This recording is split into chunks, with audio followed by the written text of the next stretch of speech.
Let's make some sourdough bread. First, you'll need your mature starter. You will need bread flour, whole wheat flour, fine sea salt. You will need a mixing bowl. I like to use the press and seal. You can also use a towel as well. Parchment paper, Dutch oven, 5 quarts or bigger, a proofing basket, and that's it. Let's get started. First, we're going to make our leaven. So you'll use 1 tablespoon from your mature starter, and then you'll add 200 grams of warm water. Make sure you do this leaven the night before. It needs to sit and rise. So once you have your 200 grams of water, then you're going to mix it completely up. Make sure all of that leaven dissolves into the water. Now you're going to add 200 grams of the whole wheat and bread flour mix. And then you'll mix that up. It's good to use your hands, so if you want, you can always use gloves. So just mix it up so all of the flour is combined. It just takes about 40 seconds or so. You don't have to really work this dough. It's going to be sticky, and that's okay. Then you're going to let it rest, cover it with a towel, and let it rest at room temperature, kind of in a warmer area, for 12 hours or until it's aerated and puffy in appearance. You can see some bubbles there. When you start to see the little bubbles like that forming, you know that it should be good to go. Another way to test if the leaven is ready to use is you take just a teaspoon of it and drop it in room temperature water like that. If it floats, it's ready to go. If it doesn't float, you need to let it rest longer. You have to be patient with this dough. So this guy is ready to go. So now we're going to separate this leaven. We're going to put one boop into the other bowl. Wow, magic.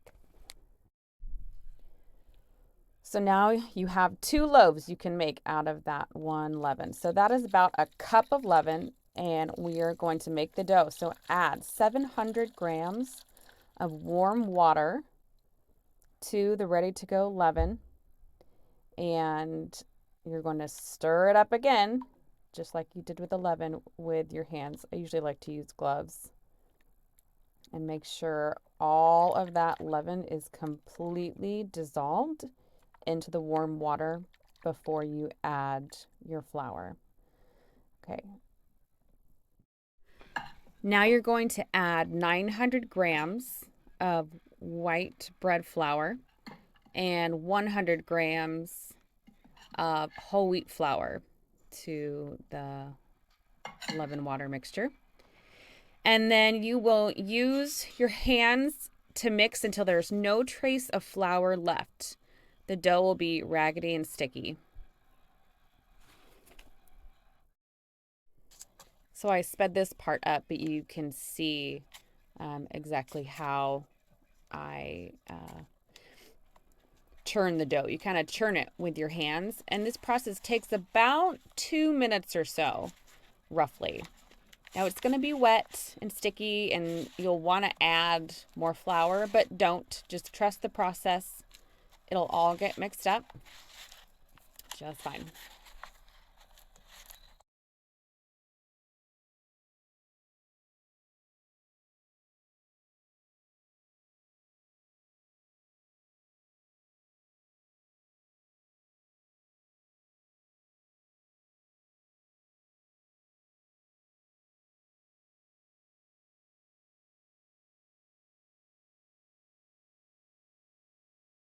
Once it gets closer to the end of 2 minutes, I'll kind of scoot my hand underneath the dough and press it down into the center just to make sure all that flour is completely combined. So it's going to be sticky, and that is what you are looking for. So once that's done, you are going to cover it. I use the press and seal, and you can put a towel over the top. You just don't want your dough to dry out. And then I usually let this rest in an oven that's off, just in a warm spot, for 30 minutes. Okay, so now that it's been 30 minutes, you're going to add your fine sea salt. So you'll do 20 grams of sea salt. I do this in 2 parts. So I'll add 10 grams of the sea salt And then you also have to add 50 grams of water. So I split that in half too. So first mix up the first 10 grams and 25 grams of water. Just mix it up so all the granulars are mixed into the dough. And then I add the other 10 grams and the other portion of the water.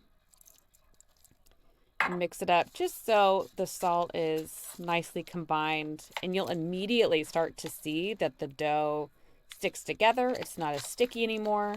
It does slightly piece apart as well, and that's okay. That's what you're looking for. You don't want to knead it too much. It's just getting that salt nicely spread over the dough. Now you're going to cover it again with a press and seal. Put it back in a warm place for 30 minutes covered. So this right here, on the left, it was before the salt. On the right, it was after the salt. It's a total difference, which is kind of cool. Okay, so this is after the 30 minutes of waiting.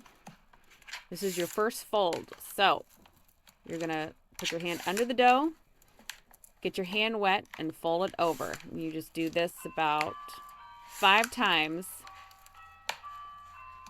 and that's it. Flip it over if you want. You don't have to do that. Now you're going to let this rest for another 30 minutes, and you'll do this for up to 3 hours. So this is on its third fold. I have folded it every half hour, and you'll start to see bubbles. So you go back in with a wet hand, get underneath that dough, and just fold it on top. Turn the bowl, and you fold it over. You'll do that about four or 5 folds. And when you start to see the bubbles, that's a great sign, and that means you probably only have to fold it 2 more times. So this fold process takes about 3 hours. It's every half hour. Fold it, cover it, fold it, cover it, just like this. And make sure it's in a warm spot and fully covered so your dough doesn't dry out. So me, I had 1 or 2 more times on this guy. Now that they are done, this is what they look like. They've risen a bit. They're not going to fill up the whole bowl, but you can definitely tell that they have doubled in size from the beginning. So you're going to flour a clean surface, and you're going to just dump the whole ball of dough onto the counter. And now we're going to cut it in half. So this recipe, if you use all of the leaven, it's going to make 4 loaves of sourdough bread. The good thing is that sourdough bread freezes very well. So when you pull it back out and thaw it, it tastes just as good. So now on the floured surface, you're going to take one of the dough balls and fold it up on itself, probably about 5 times. So now the whole thing is covered in flour on the outside. And then flip it so now this is a little taut round.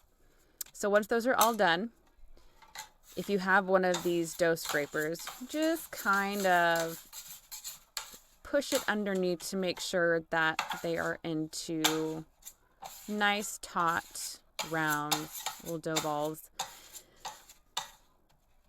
And you'll start to see a lot of the bubble starting to pop out on top, which is kind of nice. Don't pop them, but when you see that, that's a good sign. That means you're doing the right thing.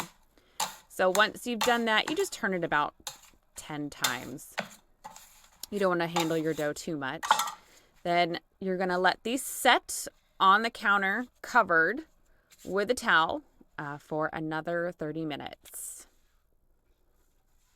So you can see right here, if I just barely press, the bubbles start to come out, which is what you want to see.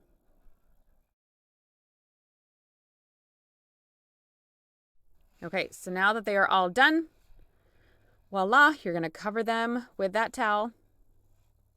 Let them rest 30 minutes.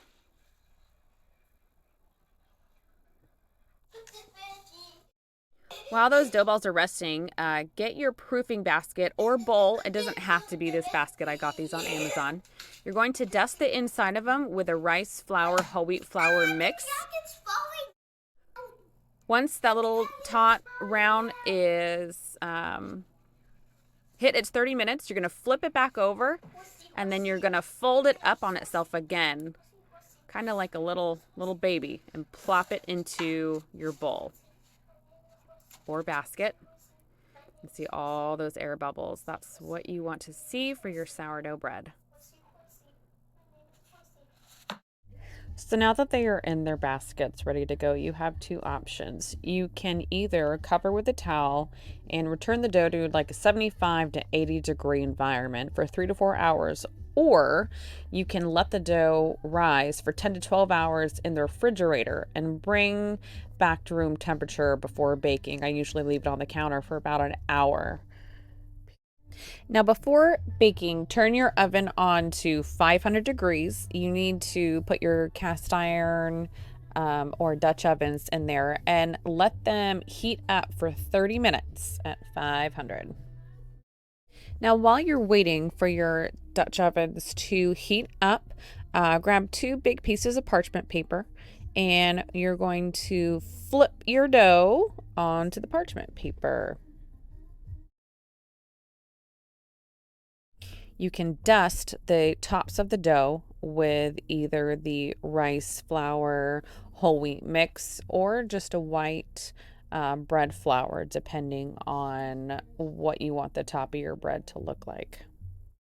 When you sprinkle it on, then rub it all around the tops of the dough. Next, you're going to grab either your baker's blade or a very sharp knife to score the top of the bread to allow expansion. And you can also just have fun and make some fun designs. I usually do a straight line down the center and then 3 little scores on either side. Now it's time to put the bread in the oven. So what you're going to do is grab 2 pot holders and 2 gloves. You need the gloves. So you're going to pull out your scorching hot cast iron or Dutch ovens. Please use gloves when you grab that top. I have made the mistake of grabbing that top at 500 degrees. It does not feel good. So you're going to take the parchment paper that has the dough on it and just plop it into your Dutch oven. Put the lid on, and then you're going to throw it back into the oven. I have 2 Dutch ovens going at the same time. They do a really good job baking together. Once your bread is in the oven, you are going to lower the temperature to 450 degrees and bake it for 20 minutes. Once your dough is in the oven and it has baked for 20 minutes, then you're going to take the lid off of both of them. They've plumped up nicely. And then you are going to cook it for another 20 minutes. This is when you start watching it. You'll bake it until the top is crispy and dark brown or to your liking.